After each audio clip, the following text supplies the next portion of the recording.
You wait your whole life for a moment like this, and when it finally comes, all you get in return is a cold, cutting, final phrase, "Stay in your place." Now imagine those words coming from the woman who's about to become your daughter-in-law. Worse. Yet, imagine hearing them from your own son. This is the story of how I did exactly that. I stayed in my place. But in doing so, I walked away with something far greater than money. I walked away with my dignity. But before I tell you how it ended, let me take you back to where it all began. If you've ever been through something like this, or if you're going through it now, consider subscribing to this channel. Because here, your story matters. Your voice deserves to be heard. Spring was still shy in Cedarville, a quiet little town in northern Illinois where the mornings smelled like fresh bread from the corner bakery and the church bell rang faithfully at noon. It was a calm Sunday, like so many others, and the soft sunlight poured into my kitchen window, casting golden silhouettes across the marble counter I had installed myself years ago after John passed away. The kettle was gently whistling. I was preparing my afternoon tea, the same tea in the same blue porcelain mug, steeped for the same 3 minutes. A simple ritual, but one that kept me grounded. After 60, it's the small routines that hold your soul together on the emptier days. Andrew, my only son, sat across from me, spinning his phone between his fingers, one foot tapping the floor in an anxious rhythm. He looked tense, but lost in the scent of herbs and the warmth of steam. I had no idea he was about to drop a bomb on me. "Mom," he began, his eyes avoiding mine. "I proposed to Lacey. She said yes." For a moment, the world froze. The kettle's whistle faded into the background.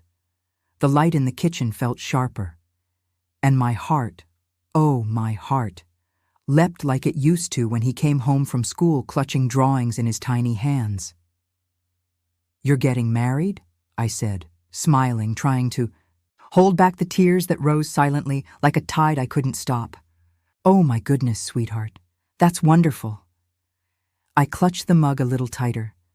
Funny how something so small, so ordinary could anchor me like that. Because in that moment, I wasn't just Margaret, the quiet widow in the house, on the corner. I was the groom's mother. I was part of something again. "I'm so happy for you two, truly," I said, reaching across to touch his hand.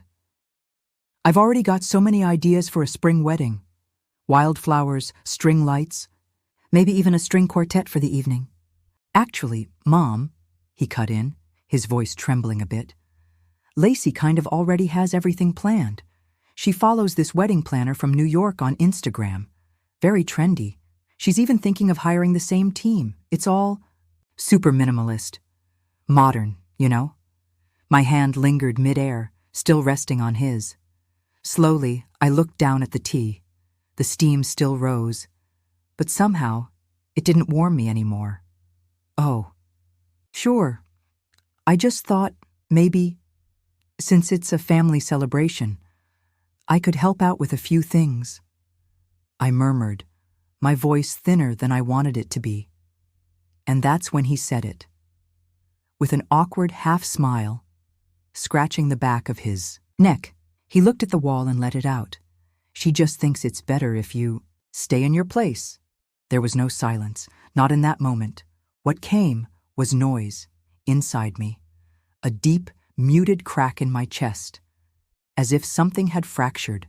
It took me 5 seconds to respond. I felt my face smile automatically, like a reflex, built over years of surviving discomfort. "Stay in my place?" I echoed, still smiling, hoping he'd laugh, hoping he'd tell me it was a joke. That Lacey never actually said that, but he only nodded, wearing that expression people use when they're trying to avoid conflict, hiding behind hollow justifications. She just doesn't want any drama. You know how she is. And in that moment, I understood. This wasn't just about style, it was about exclusion. I went upstairs under the excuse of a Zoom meeting with some old friends from my days as a florist and wedding coordinator. I never turned the computer on. I just sat. At the edge of the bed, lights off, watching the sky grow darker through the window. And for the first time in a very long time, I asked myself, where exactly is my place? And worse, who decided that for me? The days that followed felt like walking through a heavy fog. Not exactly painful, but numb. Like every move I made, tidying the house, watering the plants, making dinner, was done through a hazy pane of glass. I was going through the motions, but I didn't feel whole. Andrew still called, yes, but the calls were short, polite questions about how I was doing, followed by long, uncomfortable silences. On the other end of the line, my son was slipping. Further and further away with every conversation, Lacey, on the other hand, never called. Not once. Not even a simple thank you for the gift basket I sent. Handmade macarons, her favorite according to Andrew, and a small lavender candle with a handwritten note that said, "For this new chapter, may it be light and sweet." Silence. Started noticing the little signs of being gently pushed aside, like the time Andrew casually mentioned they had locked in the venue. A sleek rooftop downtown, all glass walls, with a panoramic view of Chicago's skyline. "That sounds beautiful," I said, trying to sound upbeat. "Did you two happen to look at Rosewood Garden? I still have a great relationship with the coordinator there. They do the most charming sunset ceremonies." He looked away from the video call. His gaze blurred for a second, like he was searching for a place to hide. "It's just, Lacey thinks Rosewood feels kind of, I don't know, like our parents' wedding, you know?" Our parents. The plural stung more than it should have. John, my husband, had been gone for 12 years. And yet, here he was, summoned like a relic of something outdated, something that no longer fit. That's when I realized I was being gently edited out of the picture. Then came the message, "Hi, Margaret, we're having lunch with my mom and a couple friends to talk about the wedding vibe. It's at Lakefront Cafe Saturday at 1. Feel free to stop by if you'd like." Feel free to stop by. Not exactly an invitation, more like a courtesy or a heads up. Still, I went. Picked out a peach-toned blouse, soft, delicate, with tiny embroidered sleeves. I wore the gold leaf-shaped earrings my sister had given me, and I brought a slim folder with carefully curated visual ideas, seasonal floral palettes, cozy lighting concepts, hand-drawn sketches of table arrangements designed to create a natural flow for guests. This was my work, my passion. For over 30 years, I had planned weddings that made people cry, laugh, and fall in love all over again. I knew how to create memories, and even if no one asked, I still wanted to contribute. When I arrived, the cafe smelled faintly of roasted beans mixed with the sharp sweetness of cheap floral perfume. Someone had clearly oversprayed. The table was full. Lacey, her mother, and two loud-voiced, meticulously styled friends. Lacey didn't even look up. "Hi," she muttered, that glued-on smile not reaching her eyes, then turned her attention back to her phone screen. I sat at the edge of the table, trying not to feel like I was intruding. I ordered a green tea and took a deep breath before pulling the folder from my bag. I just brought a few ideas. Nothing intrusive, of course. Just suggestions, I said, carefully opening the envelope. Lacey didn't glance at it, not even sideways. "Oh, thanks, Margaret," she said with a forced smile. "But we're going for something a bit more current, you know? Something clean, stylized, nothing too traditional." She said traditional like it was a dirty word. One of her friends let out a stifled laugh. "Everything's on TikTok now," someone said. "There's a decorator in LA who did this wedding with disco balls and neon palm trees. It blew up." Everyone laughed. I smiled too. That kind of smile you wear when you're trying to preserve what little dignity you still have.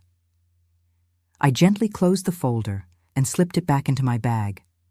One of the women leaned in to whisper something to Lacey's mother, who replied loudly, "Enough." I told you she'd bring something. Probably thought she was going to take over the planning." Lacey laughed. There was a sharp gleam in her eyes. Then she turned to me with that sweet but not so sweet tone. "But seriously, thanks for being so enthusiastic, Margaret. We're just going for something more modern, like actual Pinterest aesthetic, you know?" Actual Pinterest aesthetic.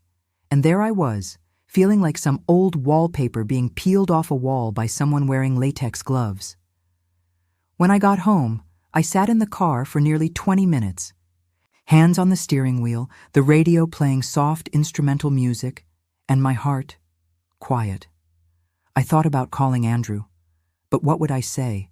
That his fiancée had reduced me to some outdated relic? No. He'd say I was being dramatic. That Lacey is just intense. That she has a strong vision. That she didn't mean to hurt me, but she did. And he let her. The nights started feeling longer than the days, and it wasn't because winter was approaching. It was because of the silence, a thick, uncomfortable silence that followed me even through the most mundane tasks.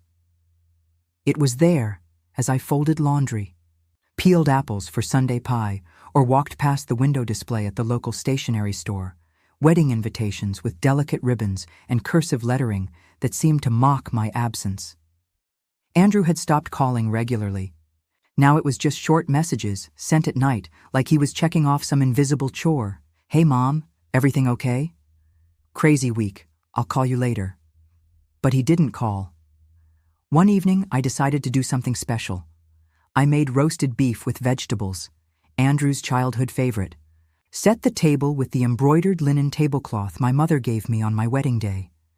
Lit candles, baked an apple cinnamon pie, sent a message inviting them to dinner. They arrived 30 minutes late. Lacey walked in first.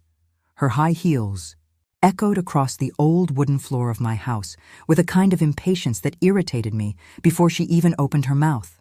"Wow, the smell is a bit intense," she said, wrinkling her nose. "I don't usually eat red meat, just so you know." I wanted to say something, anything, but instead I smiled, a smile that hurt.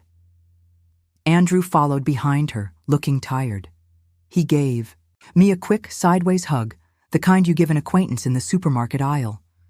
During dinner, I tried to start a conversation, talked about the weather, asked about the venue, casually mentioned an old seamstress downtown who still made beautiful custom gowns.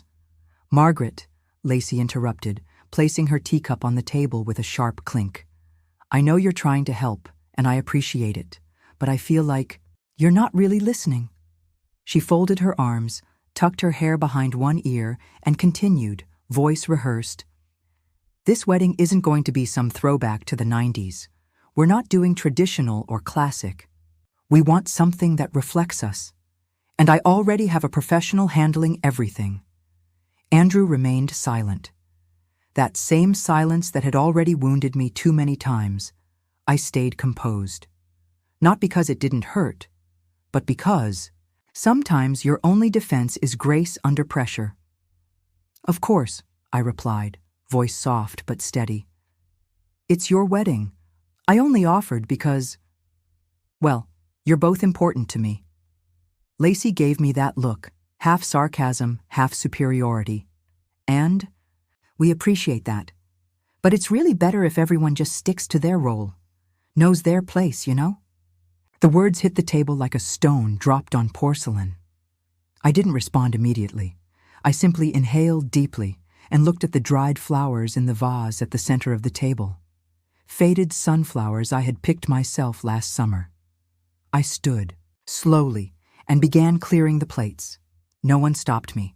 I packed the leftovers into a container and handed it to Andrew. "Take this with you, please. Might come in handy for dinner tomorrow," I said, offering a polite smile. They thanked me, briefly, without looking me in the eye. When I closed the door behind them, everything felt heavier. The house, the air, even the floor beneath my feet.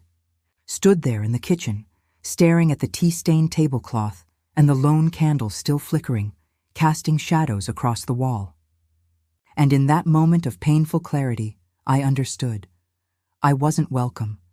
It didn't matter how much I had given, how deeply I had dreamed of this moment, how long I had planned and imagined. They had erased me from the picture. Not with anger, that, at least, would have made sense. They did it with indifference, and sometimes indifference cuts deeper than any word ever could.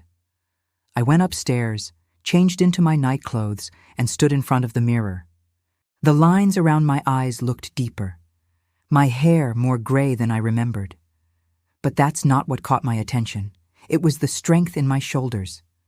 A strength I had forgotten was mine. And for the first time since this all began, I whispered to myself, "You deserve better than this." And in that whisper, something inside me began to change. The next morning, the air was colder, as if even spring had grown tired of trying to please. I opened the kitchen windows early, letting the chill breeze roll in. I just wanted to feel something. Anything to remind me that I was still alive, that I still occupied space in this world. The smell of fresh coffee soon filled the house. Familiar, almost comforting. But that morning, it felt sad, like a song, playing at the wrong volume. I pulled an old notebook from the drawer in the living room, a gift from John, my late husband, given to me many years ago. Inside, he had written a dedication. "For the dreams you haven't written yet." I flipped through the blank pages and stopped at the back, where I had unknowingly tucked away a letter.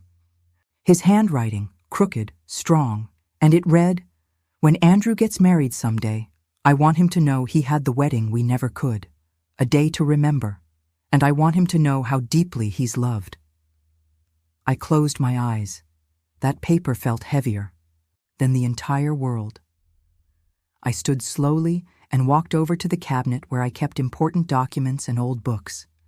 And there, between folders and memories, was the black binder John and I had labeled years ago as our wedding fund. A savings account, modest but built over time. Not a fortune, but meaningful, more than 20 years of saving. It was our gift, our legacy. I sat at the kitchen table, staring at the numbers. But they weren't just digits. They smelled like simple meals made with love, like late shifts and sleepless nights sewing dresses for other brides. They echoed with the sound of Andrew's little footsteps running through the house, a toy veil on his head as he played. That fund held all of us in it, and now it seemed to have no place. Later that week, I dropped off a box at the front desk of Andrew and Lacey's apartment building. Inside, I had carefully packed his childhood photo albums, birthday cards, school drawings, and a copy of the first piano piece he ever played, along with a note. "Maybe some of these memories can help complete the picture of the new life you're building. With love, Mom." That afternoon, my phone rang. It was Andrew. "Hey, Mom, we didn't know you were coming." I just dropped off a box. Didn't want to interrupt. A pause. Thick silence. "It's just, we're kind of going digital now, you know?" Lacey's putting together a slideshow on her phone. She wants something more. Modern. "I see," I replied gently. But inside, it felt like I was being erased, quietly yet precisely. I wanted to say, "Those are pictures of your childhood, Andrew. They're not off-brand, they're real." But I didn't, because I've learned that sometimes silence speaks louder than words begging to be seen. And in that moment, something became clear. I wasn't invisible because I lacked value. I was invisible because my value made them uncomfortable. It unsettled Lacey. With her desperate need for control, her obsession with appearances, her refusal to share the spotlight. And it unsettled Andrew, because my presence reminded him of who he used to be, of where he came from, and that didn't fit the image they were curating.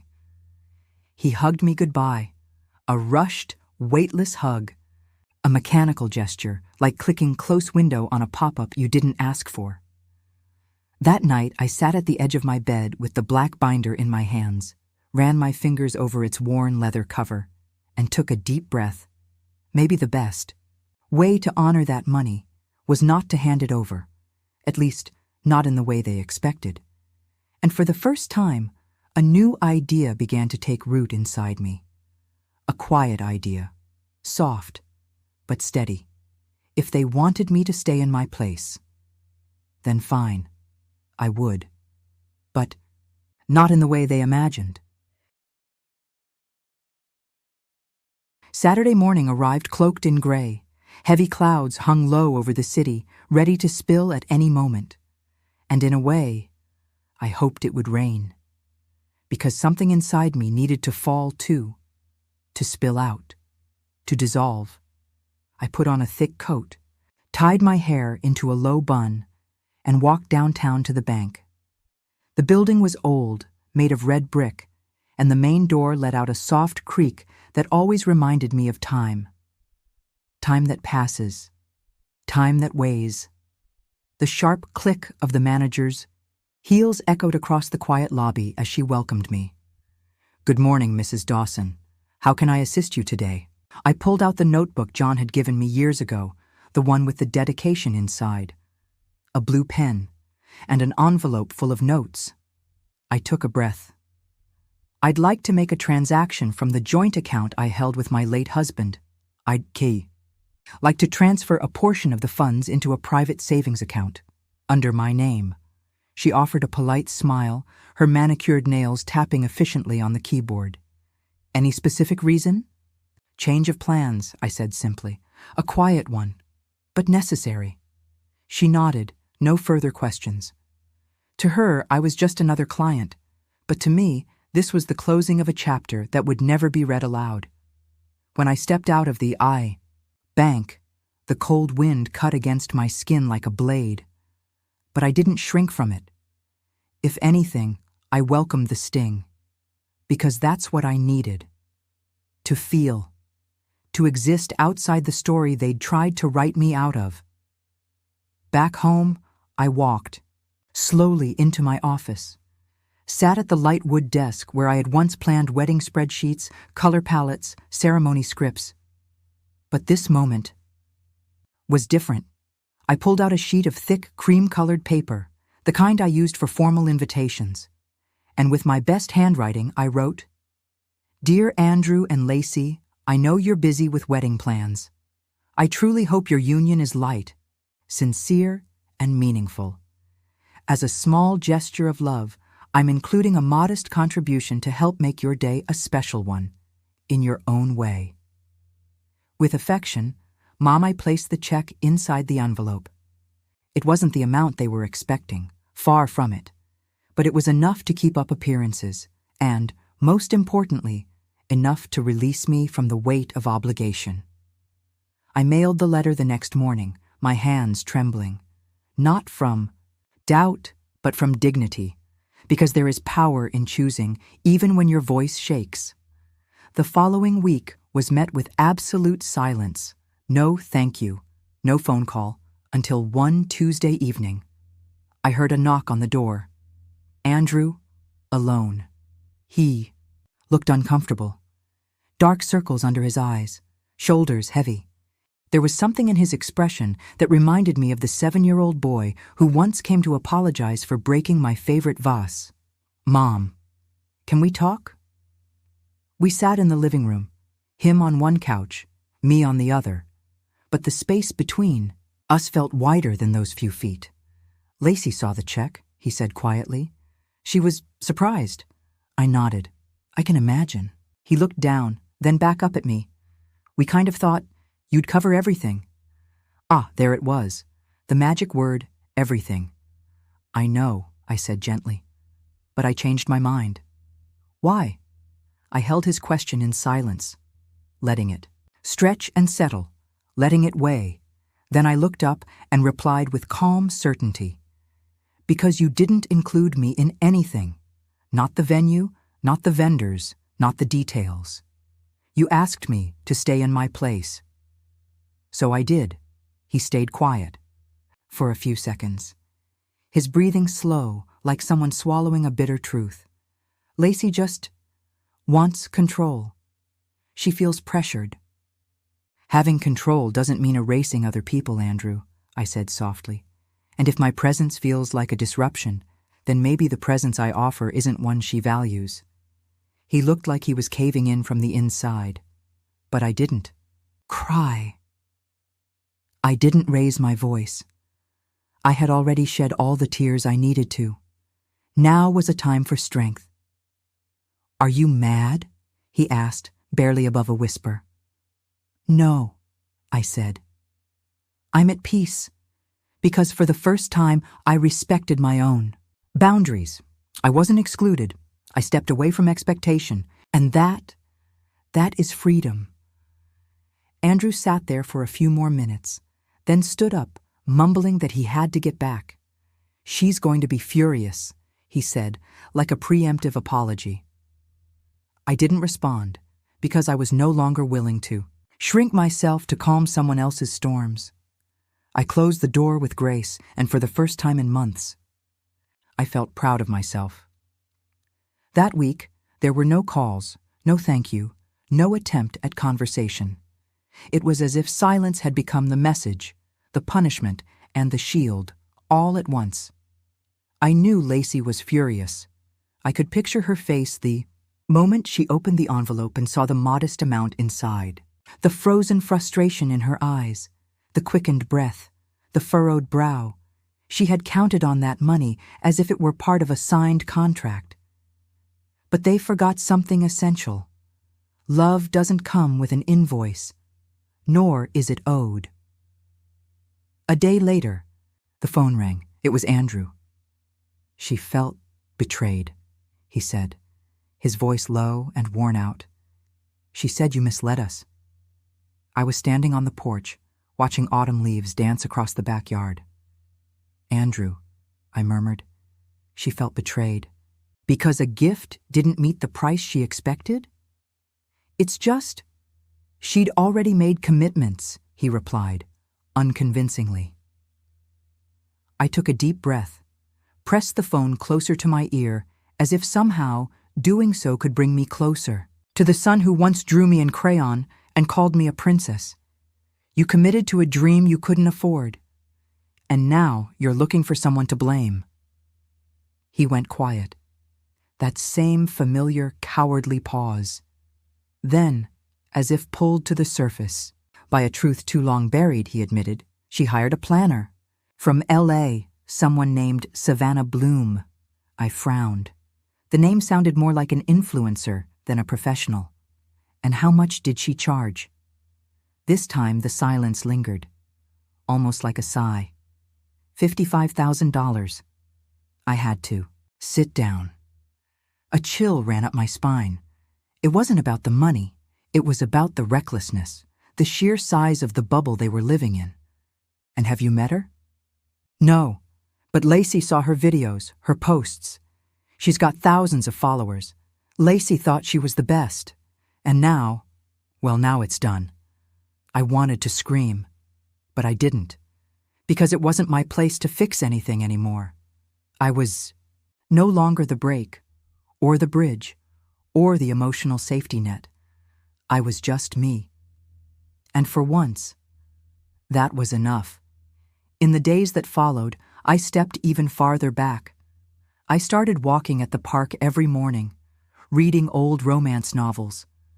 I joined a writing group at the library, signed up for a ceramics class.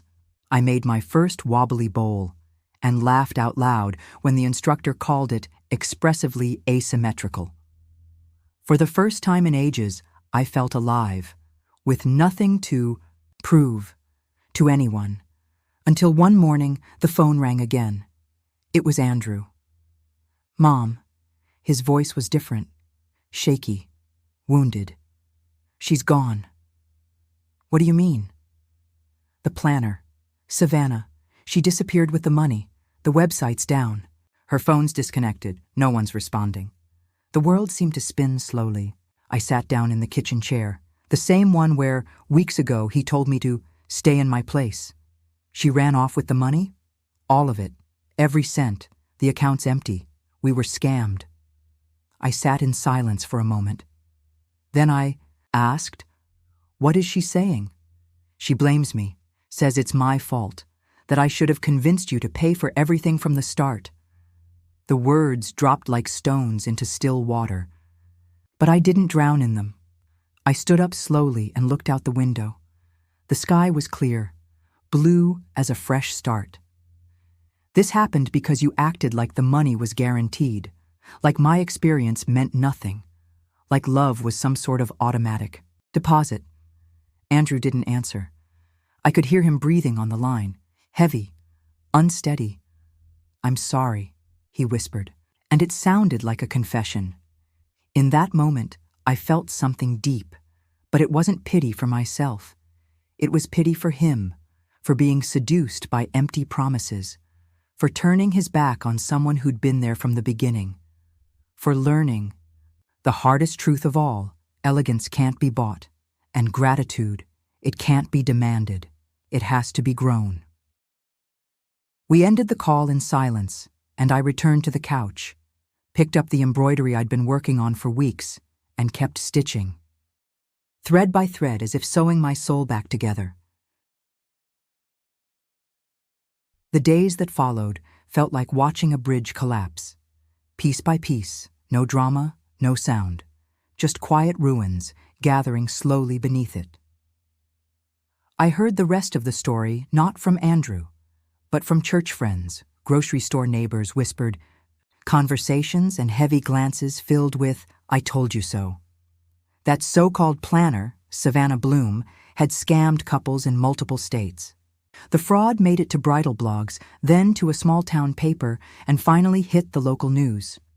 There she was on screen, young, blonde, perfectly styled, exuding charm and influence on social media. Clips of her smiling beside floral arches and mirrored tables played while devastated couples shared their heartbreak in the background, and among the names of her victims, Andrew and Lacey. I didn't gloat. I felt no satisfaction, because this wasn't revenge. It was a lesson, and lessons hurt. The wedding was postponed, of course, but everyone knew it was just a cover. Vendors backed out, payments disappeared, and what remained between them was resentment. Lacey moved back in with her mother. Andrew stayed in the apartment, alone. During that time, I didn't hear his voice. No calls, no texts. But I didn't cry. I didn't fume. I simply stayed steady. Because down in the pit they had dug for themselves, I no longer held the responsibility. It wasn't my role to rescue those who had pushed me away. That Friday, I was walking back from the local farmer's market when I ran into Marlene, an old neighborhood acquaintance. She was juggling grocery bags and a barely open umbrella, ducking under the drizzle just beginning to fall. When she saw me, she hurried over, like someone carrying a freshly baked piece of gossip. "Margaret, did you hear? I played along." "Hear what?" She lowered her voice and tilted her head in that conspiratorial way. "Taylor, well, Lacey, is back at her mother's place. Word is, she's telling everyone the wedding fell apart because of Andrew." I nodded slowly, keeping my face calm. "And him?" I asked, already knowing the answer. "Still at the apartment. He looks kind of lost. People say he's thinner, withdrawn, barely goes out." "I see," was all I said. Marlene looked at me closely, waiting for something. A sharp comment, a flash of anger, a hint of drama. But I gave her none of it. "You're not going to do anything?" I looked up at the overcast sky and answered with quiet resolve.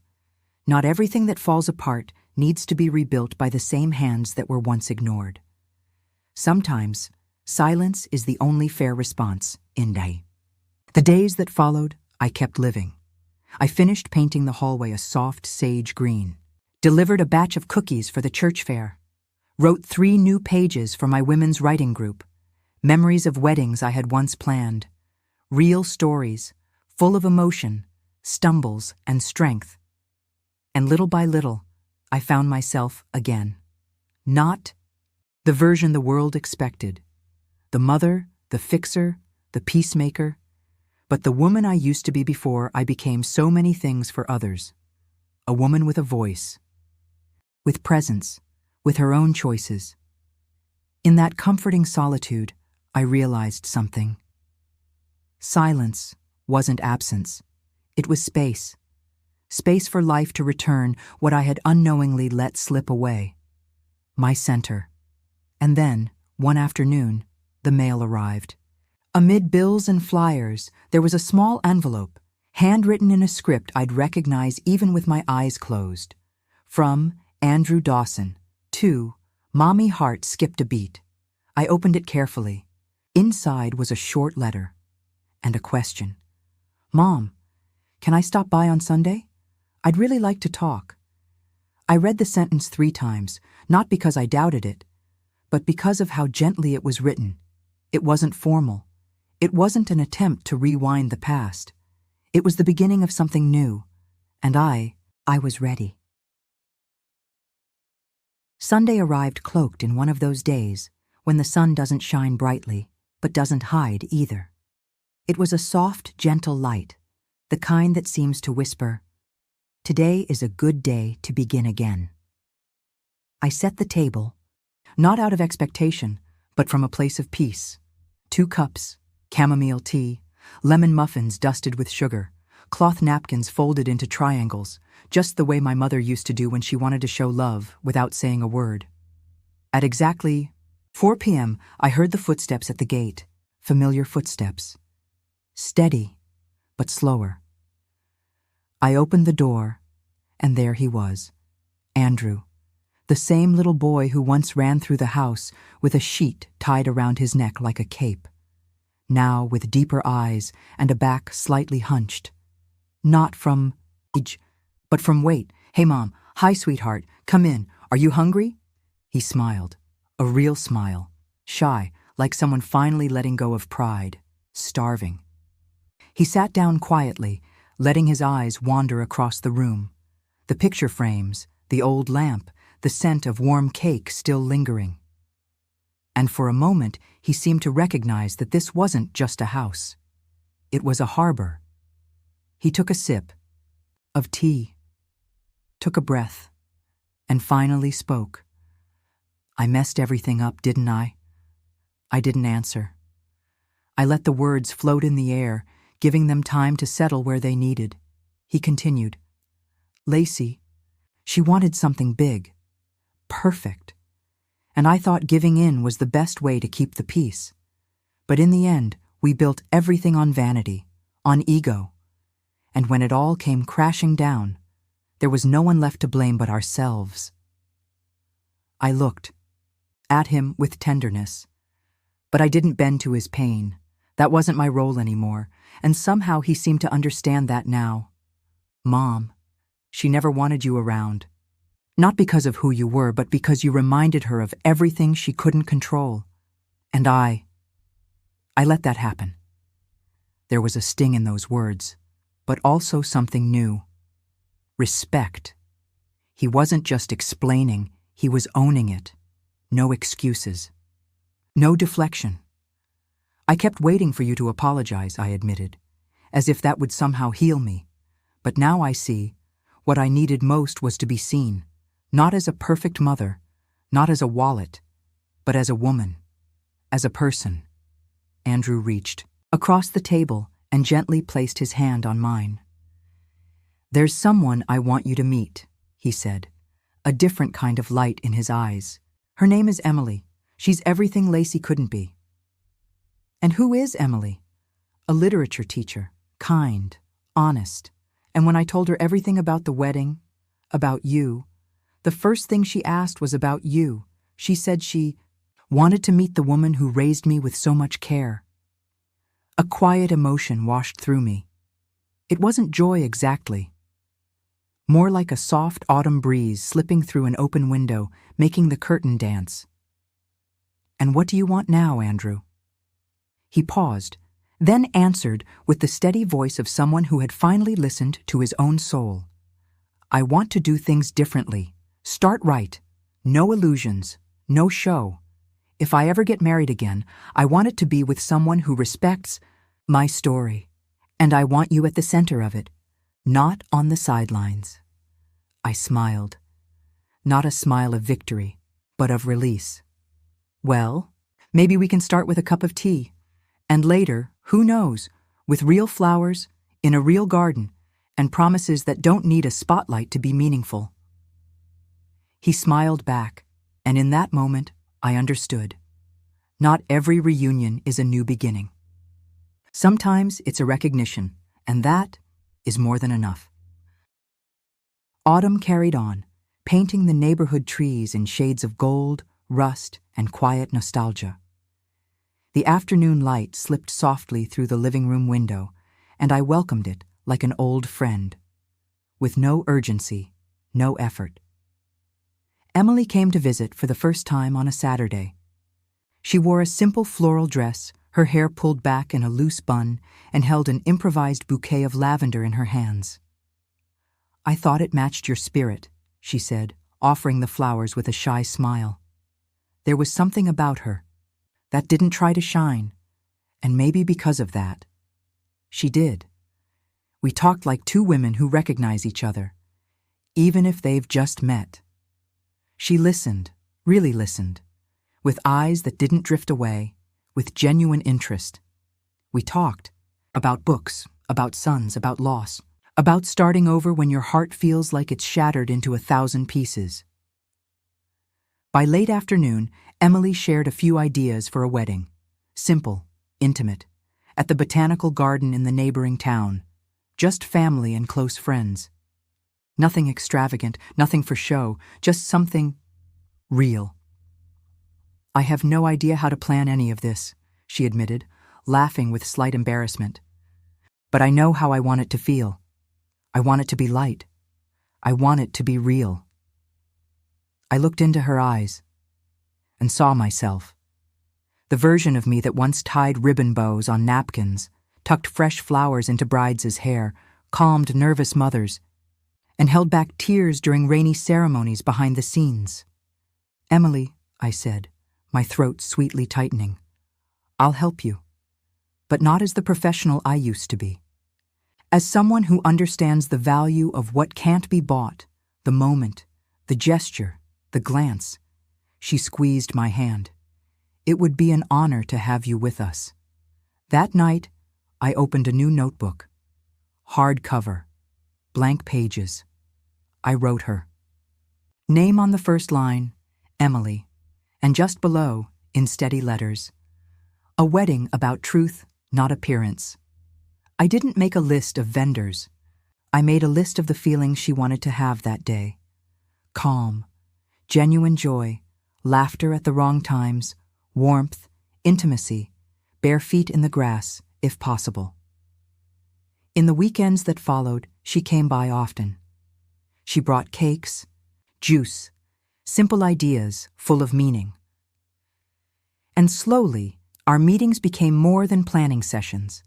They became moments of sharing, of healing, of mutual recognition. Andrew joined us sometimes. He'd sit and watch, smiling as he saw his mother and his fiancée talking with ease. It was as if he too was learning how to breathe again, in a space where love didn't have to prove itself, and so we built. Not a wedding, but a choice for something that doesn't shine on social media, but sparks something deep. Inside, a choice that doesn't need a stage, but offers presence, a choice that honors the past, without trying to repeat it.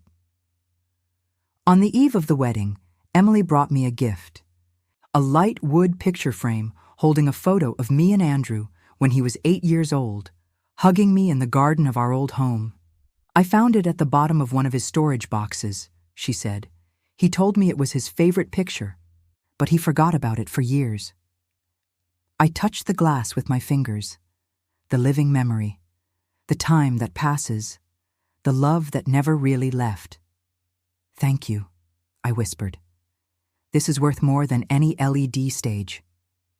Emily looked into my eyes. And once again, I saw myself, not as a forgotten woman, but as someone finally remembered, in the right way.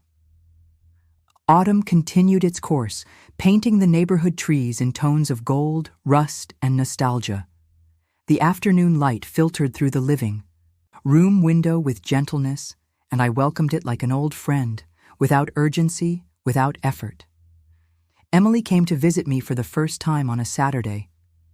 She wore a simple floral dress, her hair in a loose bun, and held a small, improvised bouquet of lavender.